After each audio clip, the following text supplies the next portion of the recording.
আসসালামু আলাইকুম। আমি ডাক্তার রাকিবুল ইসলাম। আ এই গতকালকে আমার কাছে একটা পেশেন্ট আসে। পেশেন্ট কোমর ব্যথা, হাঁটু ব্যথা নিয়ে।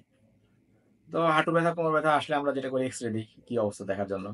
তো এক্স-রে দেখে হঠাৎ এই একটা জিনিস চোখে পড়ল। যে এই যে হাঁটুর এখানে দেখা যাচ্ছে না? এই যে সাদা, সাদা এটা হচ্ছে সুই। সুই ভেঙে গেছে, ভেঙে এই যে কোমরের এক্স-রে দেখা যাচ্ছে।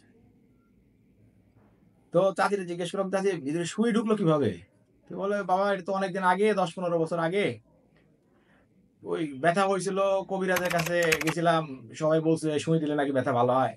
তো সুই দিয়ে ভিতরে রেখে দিছে। হয়তোবা না ভেঙে-টেঙে গেছে। আমি তো আর জানি না। তো গেছিলাম ভালো হয় না। ব্যথা থাকে, ব্যথা করে।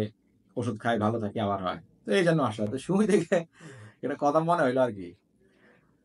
আমাদের কিন্তু এই যে পীর আছে একটা। পীরের কিছু শাইখদের কিন্তু ঢাকায় এরকম সুই দেওয়ার চিকিৎসা করে। ওখানে যায় লোকজন ৪ হাত পা ৪ জন ধরে রাখে আর সুই ফুটায় আরকি পিঠে, হাতে, পাটে।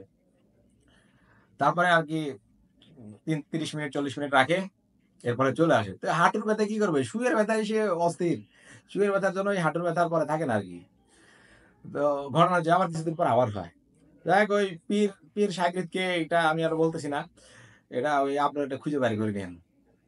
তো ওই আজকে কথা বলার যেটা উদ্দেশ্য যে কবিরাজ কিন্তু আগে ছিল। কবিরাজ এটা ছিল এবং এটা ভালো প্রভাব ছিল। কারণ কি? কারণ তো ডাক্তার ছিল না। ওই আমার যে পুঠিয়া গ্রাম থেকে ওই বানেশ্বর বাজারে তখন মাত্র একটা এমবিবিএস ডাক্তার পাওয়া যাইত। আলম ডাক্তার না কি নাম আমার নানারা বলত আরকি। কিন্তু এখন আপনি দেখবেন পুঠিয়াতেই প্রতি শুক্রবারে ৮-১০ জন ডাক্তার পাওয়া যাচ্ছে। এবং স্পেশালিস্ট ডাক্তারও বসে। আপনি আশেপাশে খোঁজ নিয়ে দেখবেন যে নিউরো মেডিসিনের স্পেশালিস্ট ডাক্তারও কিন্তু শুক্রবারে আপনি আপনার কাছাকাছি পাবেন। শহর থেকে এরা কিন্তু শুক্রবারে করে যায়। বৃহস্পতি, শুক্রবার খোঁজ নিলে পাবেন। তো এটা আরকি সুবিধা। যে আপনি বাড়ির কাছে একটা স্পেশালিস্ট ডাক্তার এই ৳৫০০-৬০০ দিয়ে দেখাইতে পারতেছেন। এটা বড় সুবিধা। তো এই এখন এই যুগে আইসা আপনি চিকিৎসা কবিরাজের কাছে নিবেন, জন্ডিসের মালা কবিরাজের কাছ থেকে খুঁজবেন।